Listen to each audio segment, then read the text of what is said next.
Central contract میں اکھاڑ پچھاڑ، England کے خلاف شاندار پرفارمنس پر اسپنر نعمان علی اور ساجد خان کو سینٹرل کانٹریکٹ مل گیا۔ مسلسل نظر انداز وکٹ کیپر سرفراز احمد اور فخر زمان کو سینٹرل کانٹریکٹ سے بھی چھٹی ہو گئی۔ شاہنشاہ افریدی کی تنزلی بی کیٹیگری میں چلے گئے۔ پی سی بی کی پہلی بار 5 ایمرجنگ کھلاڑیوں کو سینٹرل کانٹریکٹ کی پیشکش۔ قومی کرکٹ ٹیم کے سینٹرل کانٹریکٹ کا اعلان کر دیا گیا۔ 25 کھلاڑیوں کو کانٹریکٹ دے دیا گیا۔ بابر اعظم اور محمد رضوان اے کیٹیگری میں شامل۔ نسیم شاہ، شان مسعود بی کیٹیگری کا حصہ۔ شاداب خان، عبداللہ شفیق، سلمان علی آغا اور سعود شکیل سی کیٹیگری میں شامل۔ حارث رؤف، سائم ایوب اور ابرار احمد سی کیٹیگری کا حصہ۔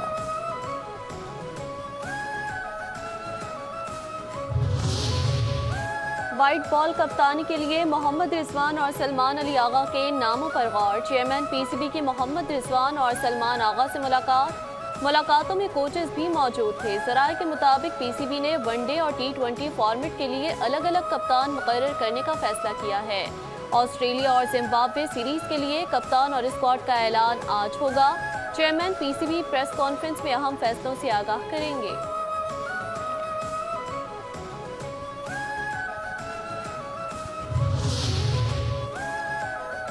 ٹیکس کے لیے کسی کو ہراساں نہیں کیا جائے گا۔ معیشت کی بہتری کے لیے مزید مشکل فیصلے کرنا ہوں گے۔ وفاقی وزیر خزانہ محمد اورنگزیب کی واشنگٹن میں پریس کانفرنس۔ کہتے ہیں کہ نان فائلرز گاڑیاں اور جائیدادیں نہیں خرید سکیں گے۔ نان فائلرز سے متعلق ہمیں قانونی کور کی ضرورت ہے۔ امریکہ میں اسٹیک ہولڈر سے ملاقاتیں مثبت رہیں۔ ورلڈ بینک پاکستان کو قرض نہیں گرانٹ دے گا۔ کوشش ہوگی ہمارا IMF کے ساتھ آخری پروگرام ہو۔ ملکی زر مبادلہ کے ذخائر $11 ارب سے بڑھ گئے ہیں۔ تمام بینک تعاون کرنے پر تیار ہیں۔ عالمی ادارے بھی قرض دینا چاہتے ہیں، لیکن اب ہم اپنی شرائط پر قرض لیں گے۔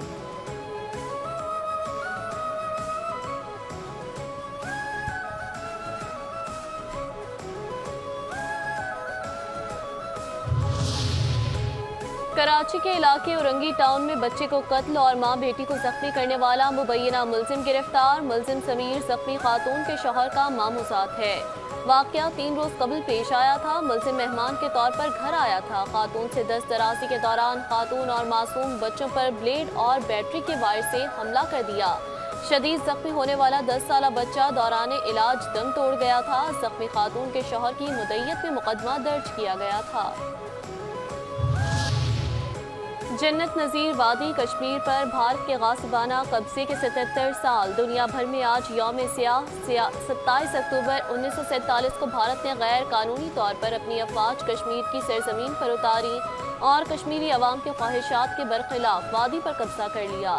جموں کشمیر پر بھارت کے فوجی قبضے سے مظلوم کشمیری اپنی ہی زمین پر محکوم بن گئے۔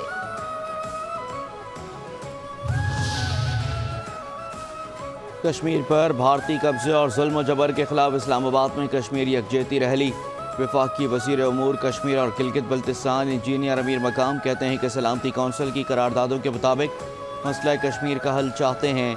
کشمیریوں کی بہادری کو سلام پیش کرتے ہیں۔ ظلم اور جبر سے کشمیریوں کی آواز نہیں دبائی جا سکتی۔ اقوام متحدہ مسئلہ کشمیر کے حل کے لیے بھارت پر دباؤ بڑھائے۔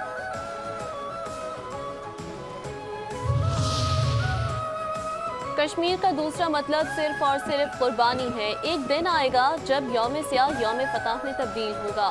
کشمیری رہنما مشال ملک کا اسلام آباد میں ریلی سے خطاب۔ کہتی ہے دنیا میں ہر جگہ آگ لگی ہوئی ہے، کہیں امن نہیں ہے۔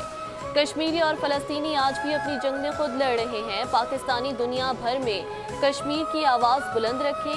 بھارت کی کوشش ہے مقبوضہ کشمیر کو منی انڈیا میں تبدیل کر دیا جائے۔ کشمیری قوم اور کشمیری تحریک پاکستان کے دفاع کی لائن ہے۔ بھارتی قابض افواج کشمیریوں پر ظلم ڈھا رہی ہے۔ مقبوضہ کشمیر میں سیاسی قیدیوں کی تعداد ہزاروں میں ہے۔ وزیر اعظم شہباز شریف کا یوم سیاہ کشمیر پر پیغام۔ کہتے ہیں کہ جنوبی ایشیا میں امن مسئلہ کشمیر کے حل سے ہی ممکن ہے۔ بھارت اقوام متحدہ کی قراردادوں کے تحت اپنی ذمہ داری پوری کرنے میں ناکام رہا۔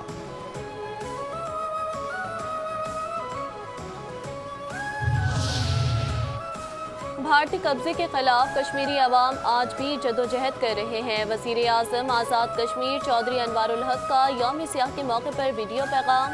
کہا بھارت گزشتہ 77 سال سے مقبوضہ جموں کشمیر میں انسانی حقوق کی سنگین خلاف ورزیاں کر رہا ہے۔ 1989 کے بعد 96,000 سے زائد عوام شہریوں کو نشانہ بنایا جا چکا ہے۔ مقبوضہ کشمیر کے مسلمان کی جان، مال، عزت اور عصمت محفوظ نہیں رہی۔ مقبوضہ کشمیر میں آبادی کے تناسب کو بدلنے کے لیے ہندوستان کے لوگوں کو لا کر آباد کیا جا رہا ہے۔ کشمیری عوام بھارت کے غازوانہ قبضے کو کبھی قبول نہیں کریں گے۔ پاکستان کشمیریوں کے حق خود ارادیت کا مضبوطی سے حامی ہے۔ وفاقی وزیر عطا تارڑ کا یوم سیاہ کشمیر پر پیغام۔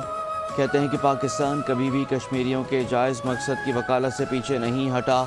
مسئلہ کشمیر کا واحد قابل قبول حل اقوام متحدہ کی زیر نگرانی رائے شماری ہے۔ مظلوم کشمیریوں کے لیے حمایت غیر متزلزل رہی ہے اور ہمیشہ رہے گی۔ خطے میں انصاف، امن اور آزادی کے لیے مسئلہ کشمیر کا حل ناگزیر ہے۔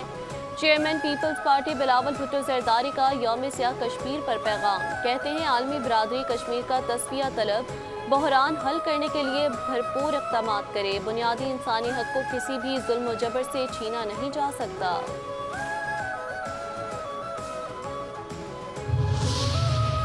ہم کشمیری عوام کے ساتھ ہیں اور بھارتی مظالم کے خلاف کشمیری عوام کی حمایت جاری رکھیں گے۔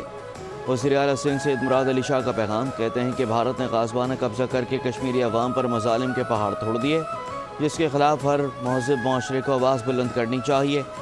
کشمیر کا فیصلہ اقوام متحدہ کی سلامتی کونسل کی قراردادوں کی بنیادوں پر ہونا ہی کشمیری عوام کے مسائل کا حل ہے۔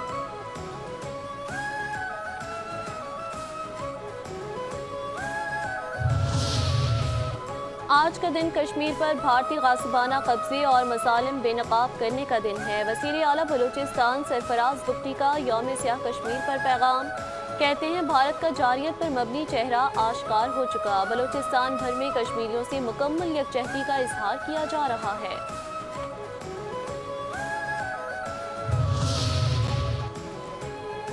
لبنان اور غزہ کے لیے 14ویں امدادی کھیپ کراچی ایئرپورٹ سے روانہ کر دی گئی۔ ترجمان NDMA کے مطابق جہاز 17 ٹن امدادی سامان لے کر بیروت پہنچے گا۔ مجموعی طور پر 1398 ٹن ہنگامی امداد بھیجی جا چکی ہے۔ امدادی کھیپ میں ادویات، تیار کھانا، خیمے، گرم کپڑے اور خشک دودھ شامل ہے۔ کراچی کے علاقے اسٹیل ٹاؤن میں پولیس کا چھاپا۔ چھالیے اور گٹکے ماوے کی سپلائی کا نیٹ ورک بے نقاب۔ چھالیے اور گٹکے ماوے کی سپلائی اور فروخت میں ملوث ملزمان گرفتار۔ زین قریشی قومی اسمبلی میں ڈپٹی پارلیمانی لیڈر کے عہدے سے مستعفی ہو گئے۔ ویڈیو بیان میں کہا کہ شو کاز کا باضابطہ طور پر جواب دے دیا ہے۔ آزاد اور شفاف انکوائری کے لیے عہدے سے استعفیٰ دیا۔ بانی PTI اپنے والد اور پارٹی کا وفادار تھا اور رہوں گا۔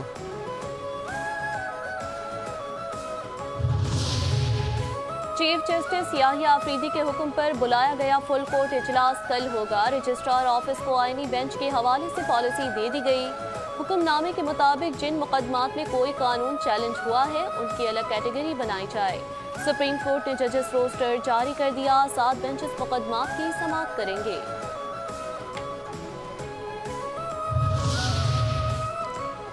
چیف جسٹس یحییٰ آفریدی کا سپریم کورٹ عدالتوں کو لائیو اسٹریمنگ فراہم کرنے کا فیصلہ۔ سپریم کورٹ کے جسٹس محمد علی مظہر کو ٹاسک دے دیا۔ ذرائع کے مطابق لائیو اسٹریمنگ سروس سائلین کی رضامندی کے ساتھ مشروط ہوگی۔ خاتون سائل کی رضامندی کے تحت کیس کی سماعت میں رازداری برتی جائے گی۔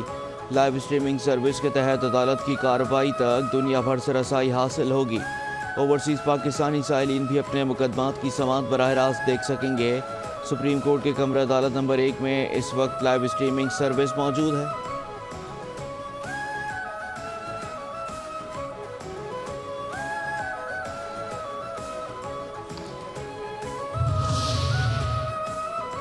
مولانا فضل الرحمان نے ملک میں نئے انتخابات کا مطالبہ کر دیا۔ موجودہ اسمبلی ناجائز قرار۔ خوشاب میں میڈیا سے گفتگو میں کہا نئے الیکشن ہونے چاہیے۔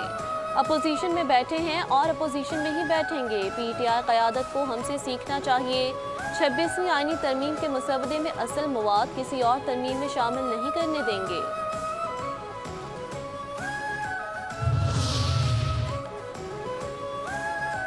سابق وزیر اعظم نواز شریف دبئی میں ایک روز قیام کے بعد لندن پہنچ گئے۔ ون فیلڈ اپارٹمنٹ پہنچنے پر کارکنان نے اپنے لیڈر کا استقبال کیا۔